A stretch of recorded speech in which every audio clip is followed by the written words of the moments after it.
So let's dive into the story of an ancient prophet named Micah. He delivered a message that was so harsh, yet so brilliantly put together that it literally saved his entire nation from being wiped off the map. And listen, this wasn't some gentle warning. Micah's core message was, Jerusalem, the holy city, the center of your whole world? Yeah, it's going to be completely destroyed, turned into a pile of rocks. I mean, can you even imagine hearing that on the streets of your own capital city? That's the kind of high-stakes world we're jumping into here.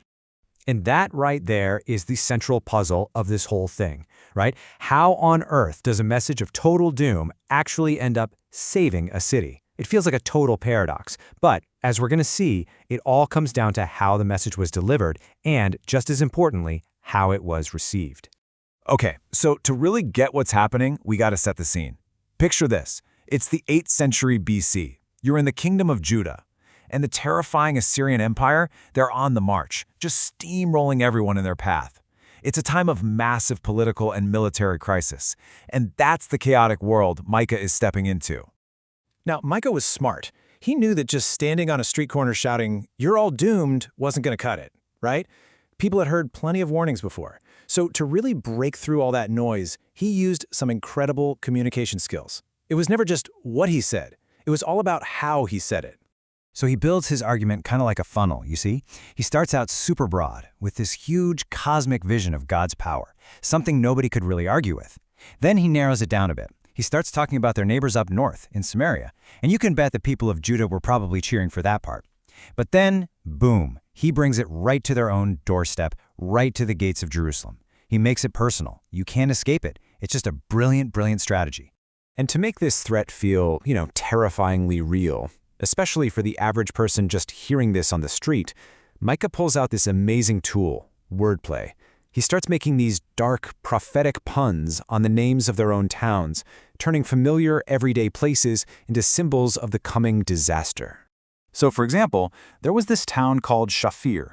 Its name basically means lovely or beautiful. But Micah's message twists that name into this awful, bitter irony.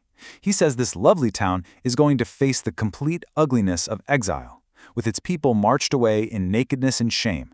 The pleasant place was about to get a very, very unpleasant fate. Or how about this one, the town of Zaanan? Its name sounds a lot like the Hebrew verb for to go out. But what does Micah say is going to happen? When the enemy siege comes, the people of Zaanan won't be able to, you guessed it, go out. They'll be trapped inside. Man, you can just feel the gut punch of that irony, can't you? And another one, the town of Akzib. Its name is super close to the Hebrew word for deception. So Micah says that this strong, fortified city, the very place the kings were counting on for protection, would deceive them. It would totally fail right when they needed it most. The message for anyone listening was crystal clear. Your defenses are just an illusion. Okay, so that's the how. But what about the why? Why was all this terrible judgment coming? Well, Micah wasn't just predicting some random military attack. No, he was pointing his finger at two really deep-seated sins that had basically corrupted the entire nation, starting from the very top. So, sin number 1, social injustice. And Micah does not pull any punches here. He straight up accuses the leaders of Judah of being cannibals. Now, obviously, this isn't literal. It's a horrifying metaphor for how they were just exploiting the poor, tearing away their land, their livelihoods, everything. And that's the whole point, right? What the leaders probably thought of as, shrewd business or smart legal moves, God saw as something monstrous, inhuman. In God's eyes, they weren't just bending the rules, they were literally devouring their own people. That metaphor was designed to be a shock to the system, to force them to see the true horror of what they were doing. All right, so the second huge problem was a kind of deep theological rot.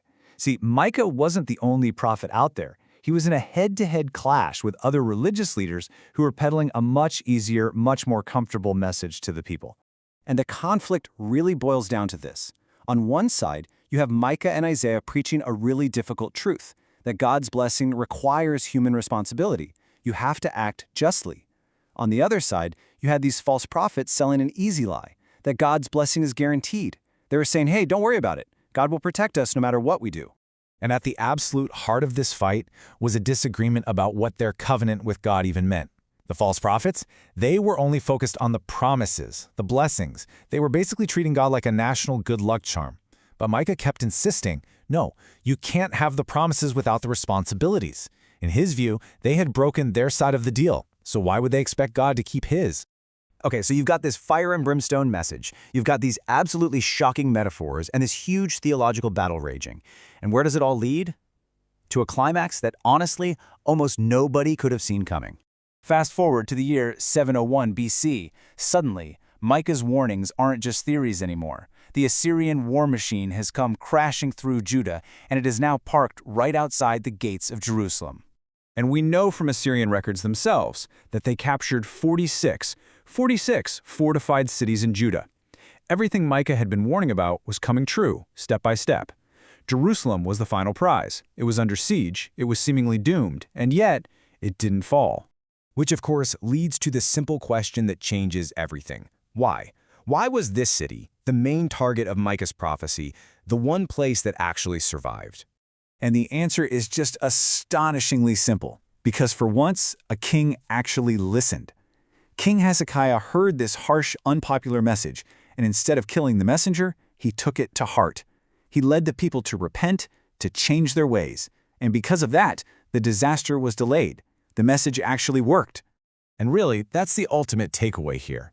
The story isn't just about predicting the future. It's about the incredible power of how we respond to truth. As the scholar Dr. Gary Yates says, our responses to God's word really matter. They are literally a matter of life and death.